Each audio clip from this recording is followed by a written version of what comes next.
Susan Lee, I'll bring you in. And I don't think there'd be very many people in the country who would have been shocked by the pictures on the front page of The Australian today of a young, probably 5 or 6-year-old boy holding up the decapitated head of an Iraqi soldier, apparently. A boy that looked as if he was in his thongs and board shorts, a boy that looked like any boy you would see in an Australian street. And there's not many pictures I see that just absolutely make my stomach turn, and that did.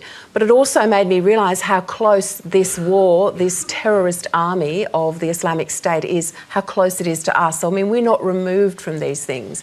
And the government is making some very careful and considered steps about protecting Australians from those who may leave our shores to kill other Muslims, for example, overseas, and those who may return from those battlefields bringing the evil ideas and initiatives with them. And, I mean, just in response to Jen, OK, so you cancel a passport for someone who has 2 passports. It doesn't render them stateless. It's taking a sensible measure.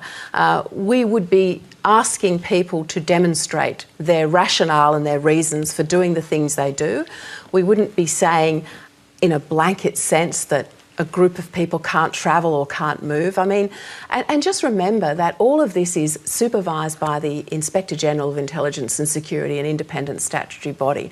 But I just want to say one more thing, Tony. We must be really careful with we must recognise several things about Muslim Australians. One is that Islam is a religion of peace. It absolutely is. I was attending some Eid festival celebrations in my hometown of Albury on the weekend and talking to people who are concerned about the image that they have in the wider Australian community. But we must be also careful that we don't encourage young Muslims towards a more radical interpretation of their faith. We must be inclusive. We must reach out to particularly young Muslim Australians who feel aggrieved by some of the things that they see around them, that they feel reflect unfairly on them. How do you do that, by the way? Well, you do it at the community level, you do it at the school level, you do it at the household level. As I said, governments can't impose what people think behind closed doors. But it is really important that every single Australian thinks about this and, as I said, reaches out. In country towns across my electorate, we've got new citizens coming from overseas, many of them on humanitarian visas, and it's been really heartwarming to see the way local communities reach out and engage with small groups. Now, sometimes there's misunderstandings and sometimes there's hate speech, but sort of you see it in a small group, you realise how it actually can be done quite well, and the ripple effect goes out, and people feel at home as a result, and that's just so important. John Stackhouse, listening to this, I'm sure you've had the same debates in Canada.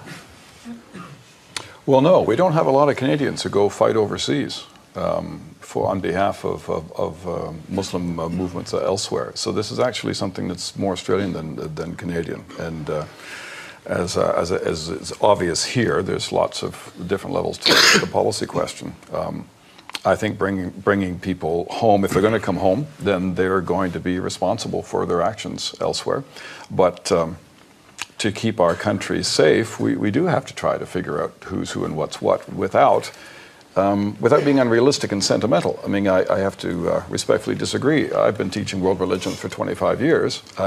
Islam is not a religion of peace. They've tried to trademark that, but it's just not true. Islam is a religion that copes with the real world. And in Islam, including in its holy books, there are provisions for warfare.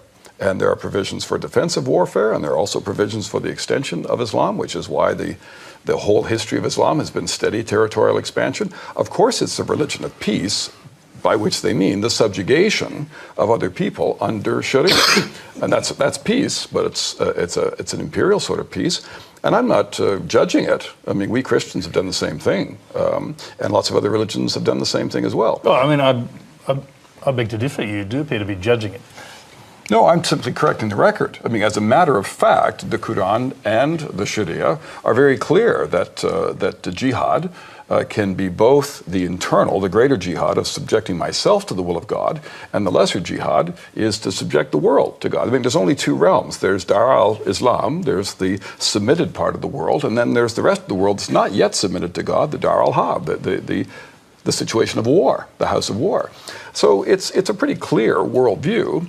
And while many of my Muslim friends are liberal and multicultural and love Canada and have no interest in the violent prosecution of their faith, and I think it's really important to understand, nonetheless, we just can't make sense of world history if we suggest that Islam doesn't have within it the legitimation of violence.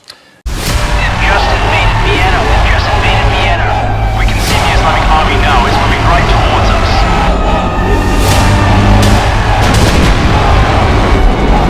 The country's most rapidly growing demographic is Muslim. With Mohammed now the most popular name.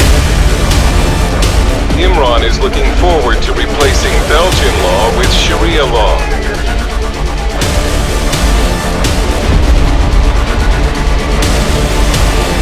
London has got so ethnically diverse that white Britons are now a minority.